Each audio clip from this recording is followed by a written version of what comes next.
Squidward suicide. I just want to start off by saying, if you want an answer at the end, prepare to be disappointed. There just isn't one. I was an intern at Nickelodeon Studios for a year in 2005 for my degree in animation. It wasn't paid, of course, most internships aren't, but it did have some perks beyond education. To adults it might not seem like a big one, but most kids at the time would shit themselves over it. Now, since I work directly with the editors and animators, I got to view the new episodes days before they aired. I'll get right to it without giving too much unnecessary details. They had very recently made a Spongebob movie, and the entire staff was somewhat sapped of creativity, so it took them longer to start up the season. But the delay lasted longer for more upsetting reasons. There was a problem with the Series 4 premiere that set everyone and everything back for several months. Me and two other interns were in editing room along with the lead animators and sound editors for the final cut. We received a copy what was supposed to be Fear of the Krabby Patty and gathered around the screen to watch. Now, given that it isn't final yet, animators often put up a mocking title card, sort of the inside joke for us, with phony, oftentimes lewd titles, such as How Sex Doesn't Work, instead of Rockabye Bevalve, when Spongebob and Patrick adopted a sea scallop. Nothing particularly funny, but work-related chuckles. So, when we saw the title card, Squidward Suicide, we didn't think of it more than a morbid joke. One of the interns did a small throat laugh at it. The happy-go-lucky music plays, as is normal. The story began with Squidward practicing his clarinet, hitting a few sour notes normal. We hear Spongebob laughing outside and Squidward stops, yelling at him to keep it down, as he has a concert that night and needs to practice. Spongebob says okay and goes to see Sandy and Patrick. The bubble splash screen comes up and we see the ending of Squidward's concert. This is when things began to seem off. While playing, a few frames repeat themselves, but the sound doesn't. At this point, sound is synced with the animation, so yes, that's not common.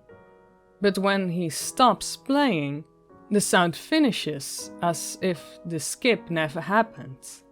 There is slight murmuring in the crowd before they begin to boo him. Not normal cartoon booing that is common in a show, but you could very clearly hear malice in it. Squidward's in full frame and looks visibly afraid. The shot goes to the crowd, with SpongeBob in the center frame, and he too is booing. Very much unlike him. That isn't the oddest thing though. What is odd is everyone had hyper-realistic eyes. Very detailed. Clearly not shots of real people's eyes, but something a bit more real than CGI. The pupils were red. Some of us looked at each other, obviously confused. But since we weren't the writers, we didn't question its appeal to children yet. The shot goes to Squidward, sitting at the edge of his bed, looking very forlorn. The view out of his porthole window is of a night sky, so it isn't very long after the concert. The unsettling part is, at this point there's no sound. Literally no sound. Not even the feedback from the speakers in the room. It's as if the speakers were turned off, though their status showed them working perfectly. He just sat there, blinking, in this silence for about 30 seconds. Then he started to sob softly. He put his hands, or tentacles, over his eyes and cried quietly for a full minute or more. And while the sound in the background, very slowly grounding from nothing to barely audible, it sounded like a slight breeze through a forest. The screen slowly begins to zoom in on his face. By slow, I mean it's only noticeable if you look at shots 10 seconds apart side by side. His sobbing gets louder, more full of hurt and anger. The screen then twitches a bit, as if it twists on itself for a split second, then back to normal. The wind through the trees sounds get slowly louder and more severe, as if a storm is brewing somewhere. The eerie part is this sound, and Squidward's sobbing sounded real, as if the sound wasn't coming from the speakers, but as if the speakers were holes the sound was coming through from the other side. As good as sound as the studio likes to have, they don't purchase the equipment to be that good to produce sound of that quality. Below the sound of the wind and sobbing, very faint, something sounded like laughing. It came at odd intervals and never lasted more than a second, so you had a hard time pinning it. We watched this show twice, so pardon me if things sound too specific, but I've had time to think about them. After 30 seconds of this, the screen blurred and twitched violently, and something flashed over the screen, as if a single frame was replaced. The lead animation editor passed and rewound frame by frame. What we saw was horrible. It was a still photo of a dead child. He couldn't have been more than 6. The face was mangled and bloodied, one eye dangling over his upturned face, popped. He was naked down to his underwear. His stomach crudely cut open, with his internals laying beside him. He was laying on some pavement that was probably a road. The most upsetting part was that there was a shadow of a photographer. There was no crime tape, no evidence tags or markers, and the angle was completely off for a shot designed to be evidence. It would seem the photographer was a person responsible for the child's death. We were, of course, mortified, but pressed on, hoping that this was just a sick joke. The screen flipped back to Squidward, still sobbing louder than before, and half body in frame. There was now what appeared to be blood running down his face from his eyes. The blood was also done in hyper-realistic style, looking as if you touched it, yet get blood on your fingers. The wind sounded now as if it were that of a gale blowing through the forest. There was even snapping sounds of branches, the laughing, a deep baritone, lasting at longer intervals and coming more frequently. After about 20 seconds, the screen again twisted and showed a single frame photo. The editor was reluctant to go back.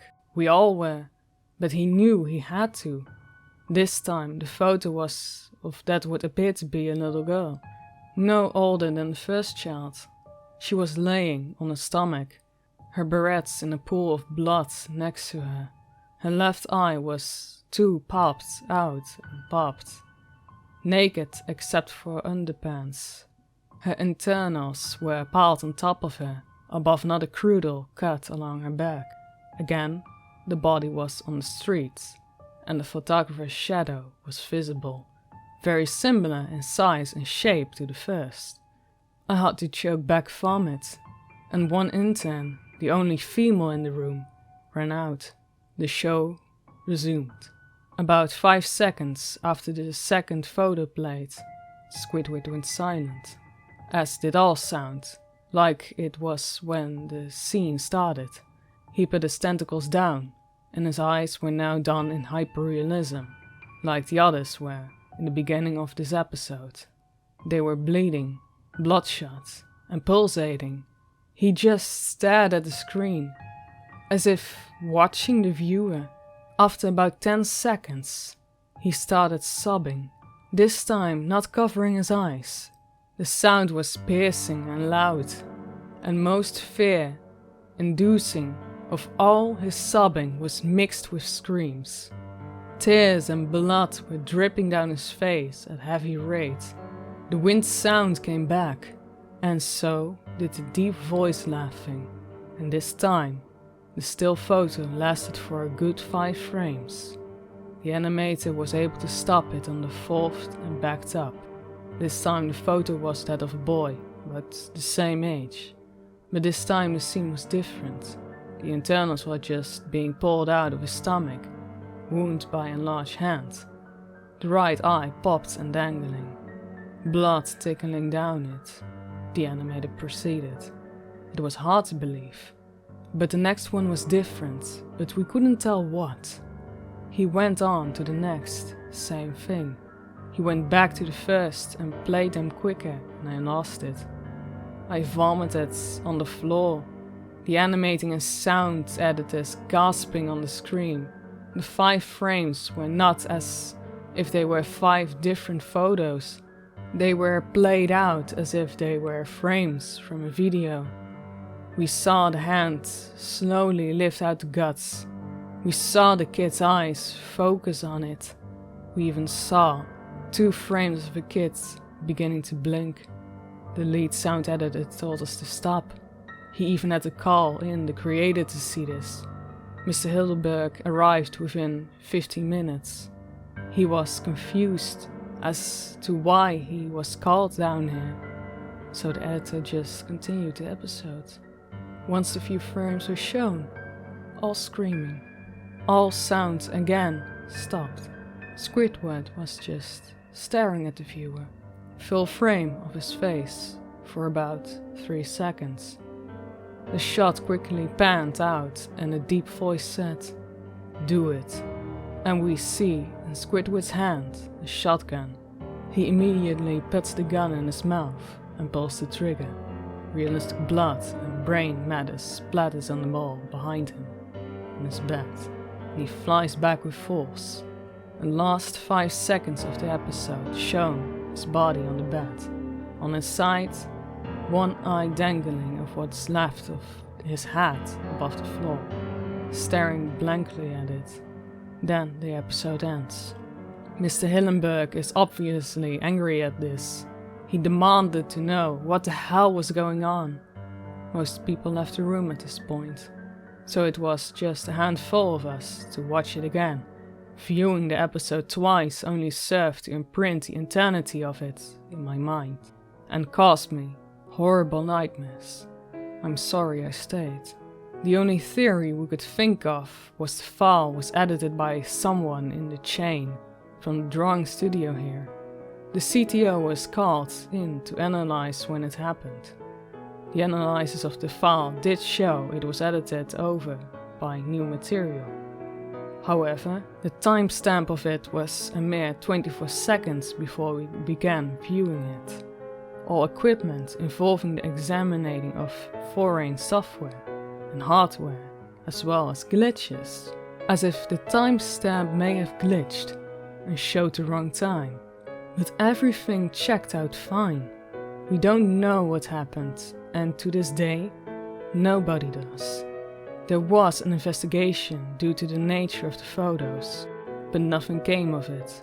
No child seen was identified and no clues were gathered from the data involved, nor physical clues in the photos. I never believed in unexplainable phenomena before, but now that I have, something happened, and can't prove anything about it beyond evidence. I think twice about things.